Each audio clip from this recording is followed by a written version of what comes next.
Bonsoir à tous, merci beaucoup d'être là, merci à la librairie des Orgues de nous accueillir pour ce café citoyen qui a pour thème « Quelle société voulons-nous pour vivre ensemble ?» Alors pour affronter ce sujet, il y a Yann Brossat, élu du 18e arrondissement, candidat sur la 17e circonscription de Paris, dans laquelle nous nous trouvons. Il y a Edoui Plenel à ma droite, journaliste et écrivain engagé, donc qui est habitué à traiter cette actualité et les débats qui traversent la société. Lassana Bathily, qui est avec nous, ancien lycéen du 19e arrondissement, et qui est connu pour son acte de bravoure le 9 janvier 2015. Je vais commencer peut-être par donner la parole à Lassana. À l'issue de ce qui s'est passé en janvier 2015, vous avez obtenu la nationalité française. Qu'est-ce que ça a représenté pour vous ce moment-là? Je suis très honoré d'être ici aujourd'hui. Merci Serran. Depuis il m'avait dit qu'il y aura ça aujourd'hui, terme vivre ensemble, j'accepte toujours. Tout ce qui concerne vivre ensemble, moi je suis sur le terrain, parce que sans vivre ensemble, on ne peut rien faire. Maintenant je suis français, je suis content et c'est un honneur d'être français pour moi aujourd'hui. Je suis toujours sur les combats, vivre ensemble contre le racisme, la haine, contre la société, pour que nous tous puissions mieux vivre ensemble. C'est pour ça aujourd'hui je suis là, pour qu'on puisse partager ces moments ensemble. Je veux dire que je suis très heureuse d'être ici et très fière d'être avec des invités aussi prestigieux. Et puis, très heureuse d'être aux côtés de Yann Brossat aussi. Je réfléchissais en venant en vélo, pour tout vous dire, au message essentiel peut-être qu'il fallait faire passer ce soir. Et je crois que le message le plus important, c'est de dire que sur les questions de lutte contre les discriminations, de lutte contre le racisme et l'antisémitisme, de lutte contre l'homophobie, contre la LGBT-phobie, de lutte contre le sexisme, sur tout ça, il n'y a aucune fatalité. Et qu'en réalité, si on veut agir, on peut agir, et ça très concrètement. Vous avez dû voir peut-être, je commence par le plus frais dans les esprits, mais la polémique autour des femmes qui seraient interdites à la place de la Chapelle. Eh bien, cette polémique, je vais vous dire la réalité. Oui, il y a du harcèlement de rue à la Chapelle, comme dans énormément de quartiers. En réalité, comme dans tous les quartiers. Le harcèlement de rue pour les femmes, c'est pas un quartier, c'est pas un milieu social, c'est pas une origine, c'est absolument pas ça. Il y a autant de harcèlement de rue place de la Chapelle qu'à l'Assemblée nationale. On va être très clair. Et ça, toutes les études le montrent. La réalité, c'est que Valérie Pécresse, avec la région Île-de-France, depuis qu'elle a été élue, elle a divisé par 2 les subventions aux associations qui s'occupaient de l'égalité femmes-hommes. Et qu'ensuite, elle vient nous expliquer que c'est grave le harcèlement de rue. Mais où vit-on? Que toutes les politiques publiques mises en place par la droite, par Emmanuel Macron, et y compris, malheureusement, par le dernier gouvernement, n'ont pas consisté à réduire ces inégalités. Et c'est la même chose en ce qui concerne les LGBT-phobies. Et c'est la même chose, malheureusement, en ce qui concerne aussi le racisme et l'antisémitisme. Ceux qui ont passé leur temps à dire l'islamophobie c'est grave et qui étaient au gouvernement, mais ceux-là même, ils ont réduit toutes les subventions des associations des Tunisiens de France, toutes les subventions des associations parisiennes qui ont, elles, œuvré à lutter contre le racisme, qui ont, elles, œuvré à faire œuvre de pédagogie sur la société, qui ont accueilli, y compris tous ceux qui venaient des révolutions arabes, rappelons-nous tout de même, eh bien tout cela ont vu leurs subventions entièrement diminuer et elles sont toutes à l'agonie, ces associations. Tout ça, ça n'est pas une fatalité. Il n'y a pas une fatalité qui nous amène vers le communautarisme. Il n'y a pas une fatalité qui nous amène vers le Front National ou vers le racisme. Il n'y a pas une fatalité qui nous amène vers le sexisme et vers le patriarcat. Tout ça, c'est entièrement faux.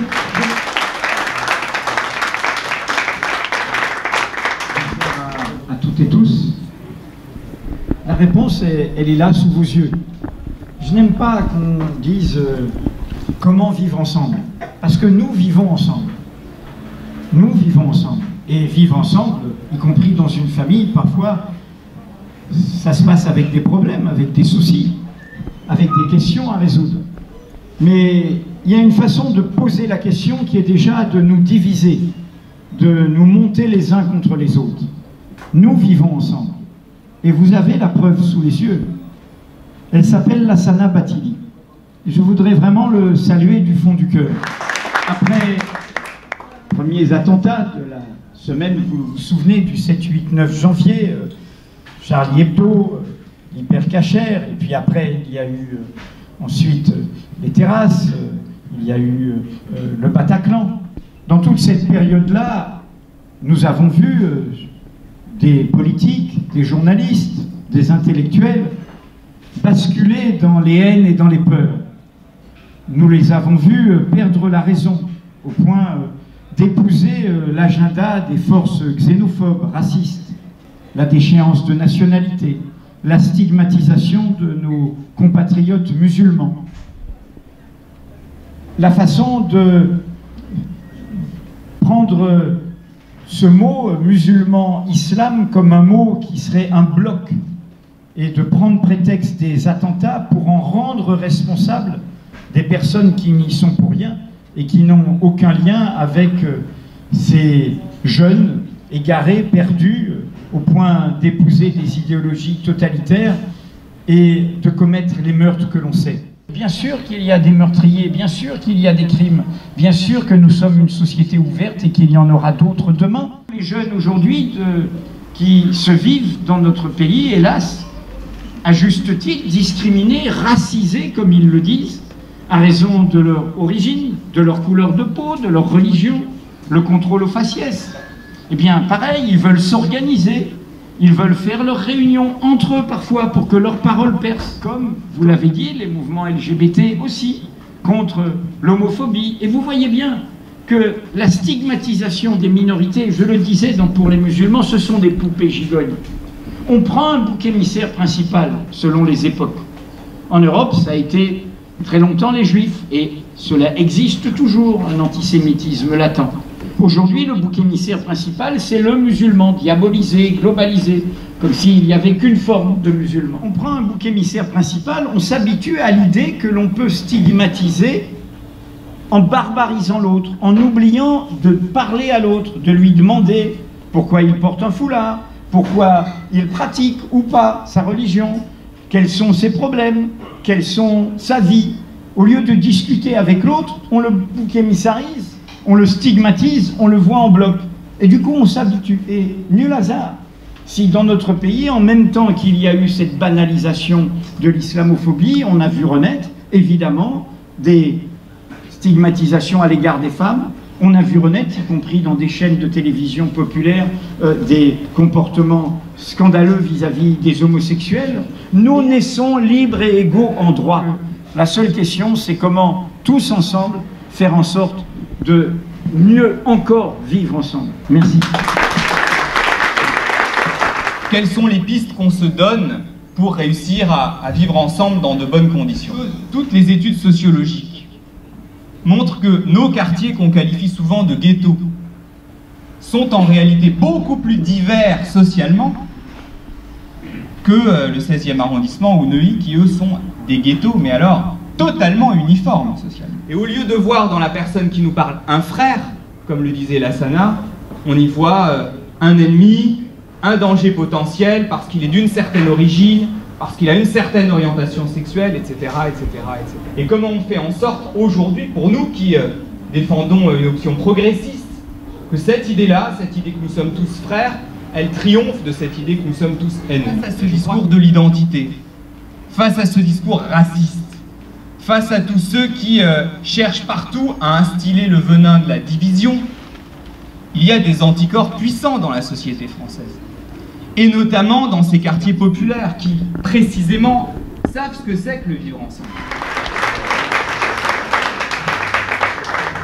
Bonsoir, je suis Fatima, j'habite à la Goutte d'Or et je suis surtout une fervente, comment dire ça, supportrice de Yann, qui pour moi représente par excellence les quartiers populaires.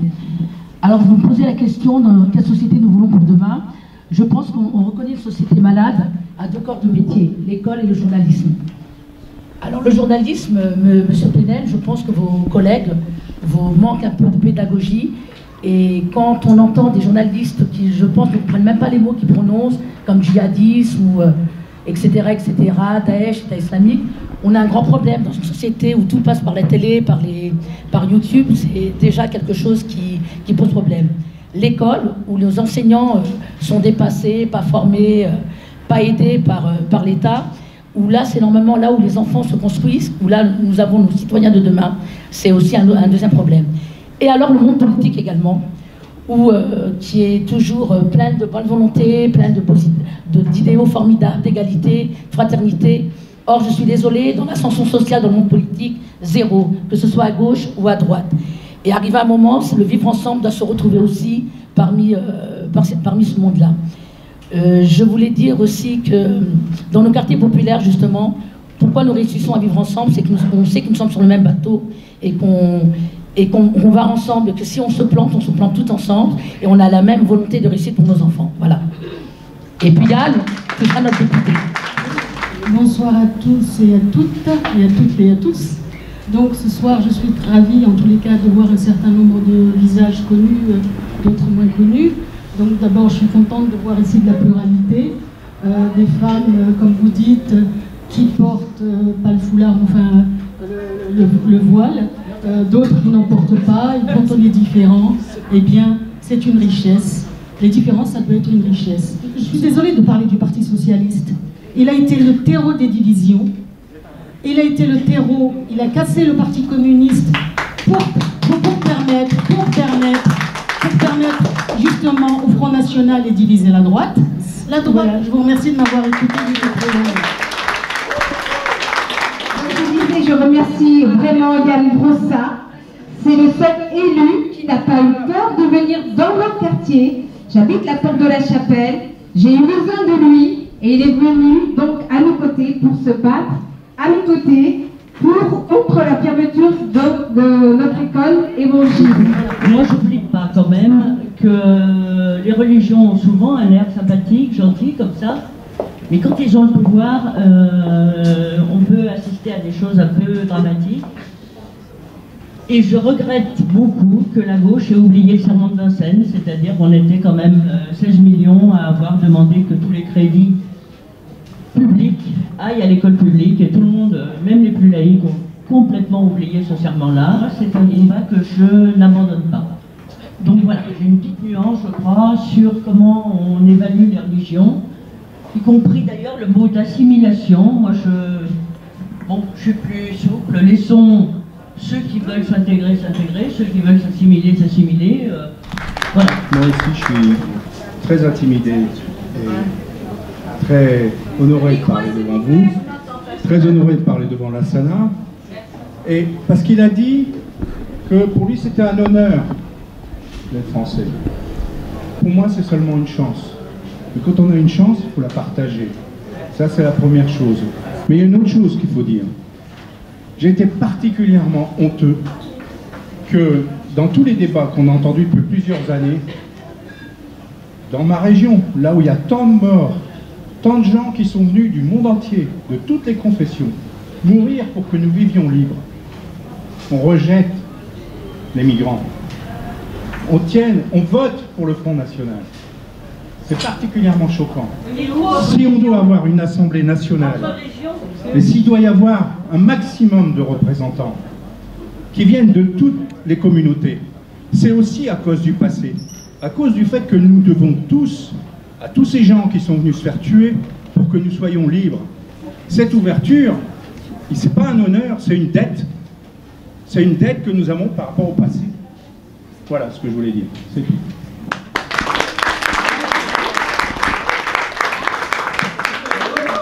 La gauche n'a jamais été dans la situation dans laquelle elle est aujourd'hui. C'est la pire situation électorale de toute notre histoire, non seulement sous la Ve République, mais peut-être depuis la Deuxième Guerre mondiale. C'est aussi, pour ces législatives, le produit de divisions inutiles. Je l'ai écrit, je le maintiens. Quand on est globalement d'accord pour une refondation démocratique autour de la Sixième République, globalement d'accord sur l'urgence sociale autour du combat contre la loi travail, globalement d'accord sur la transition écologique, globalement d'accord sur la refondation démocratique européenne, on se rassemble, on s'unit et on ne cultive pas ces querelles de petites différences où les derniers arrivés se croient propriétaires de la vraie croix de gauche en voulant faire table rase de 2 siècles d'histoire qui ont fait le pluralisme de toute la gauche avec tous ces ismes que nous prenons tous sans en rejeter aucun: communisme, socialisme, anarchisme, syndicalisme, conseillisme, trotskisme, tout ce que vous voulez. Et donc, je le redis, le sectarisme, la diabolisation de l'autre, c'est le poison. Les dominants, ceux qui ont le pouvoir, ils savent s'unir. Et c'est bien pour ça qu'ils ont recours à des Bonapartes. Un jeune Bonaparte, peut-être un caporal hier, un militaire, et aujourd'hui un énarque banquier. Et il est là pour tordre le bras de ces dominants qui ont des querelles, bien sûr, ils ont des intérêts différents, et à un moment, il est là pour leur dire « Je vous tords le bras parce qu'il faut sauver l'essentiel de nos intérêts. Ratisser à droite, ratisser à gauche, ratisser au centre, agiter tout cela, profiter de ce pouvoir présidentiel qui domine tout, imposer son agenda. Dans ce cas-là, le camp de l'émancipation ne peut pas s'offrir le luxe des divisions. Il fait le jeu de l'adversaire, il lui tend la main.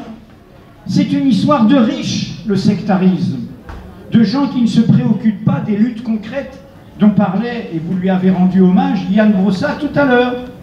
Ils sont contents d'être en effet les propriétaires de la vérité programmatique. Comme si le programme, il était né en un an.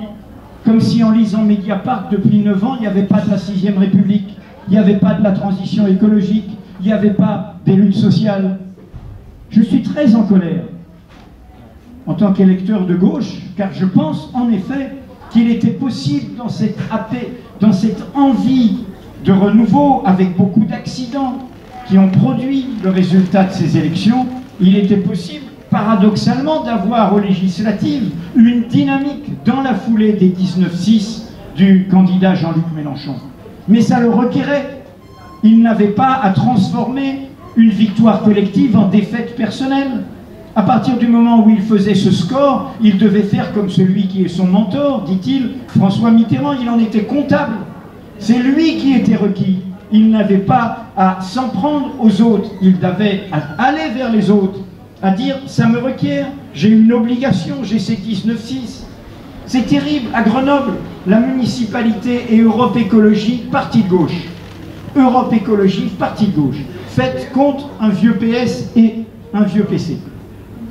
Le maire Europe Écologie a soutenu Jean-Luc Mélenchon contre l'avis de son parti qui soutenait Benoît Hamon. Tous les candidats liés à la municipalité de Grenoble, qui est un laboratoire d'invention depuis tout le temps dans l'histoire de la gauche, ont un candidat France Insoumise en face. Dans un autre arrondissement de Paris, dans le 18e, Caroline Dehaas, qui a lancé la pétition sur la loi travail, qui a le soutien de tout le monde, jusqu'au NPA, aux amonistes, au NPA, en passant par le PC, par Europe Écologie, par le Front de Gauche, par Ensemble. Hop, on lui met un candidat France Insoumise. La religion, c'est pas un problème de vivre ensemble. On peut tous vivre ensemble. Pour moi, la religion, c'est quelque chose de privé, c'est quelque chose de soi. Voilà, quelque chose de foi. Voilà, chrétiens, juifs, on est tous pareils. Quelques mots pour conclure, même si c'est toujours difficile de conclure. D'abord, je voudrais vraiment remercier tous ceux qui sont intervenus dans ce débat, à la fois à la tribune et dans la salle, et je trouve que d'une certaine manière, la diversité des témoignages qu'on a entendus, les parcours aussi, de ceux qui ont parlé, témoignent du fait que nos quartiers, par leur diversité, représentent une richesse extraordinaire et qu'on ne dit pas suffisamment.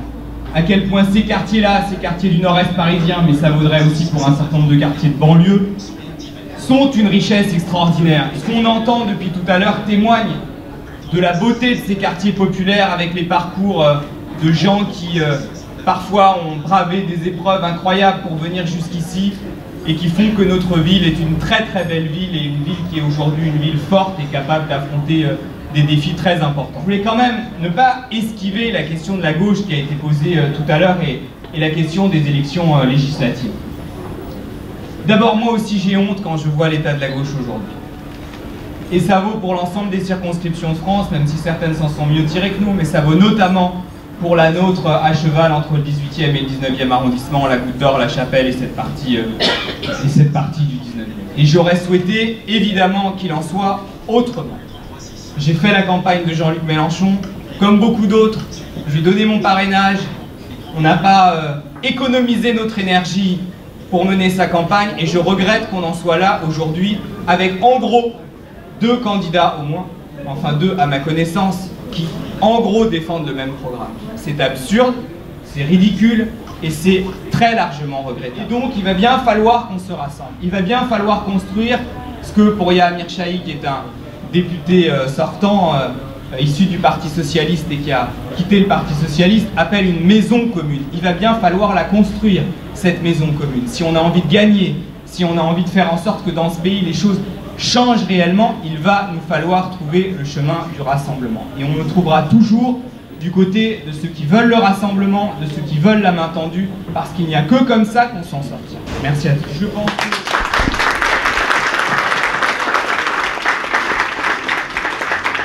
Moi, ce qui m'a manqué dans le débat, c'est les nouvelles générations. Je pensais qu'on allait aller plus loin que ça. Parce que le vivre ensemble ne s'arrête pas à la religion. On a parlé trop de religion. Je trouvais que le thème, on n'a pas vraiment beaucoup parlé du thème quelle société pour demain.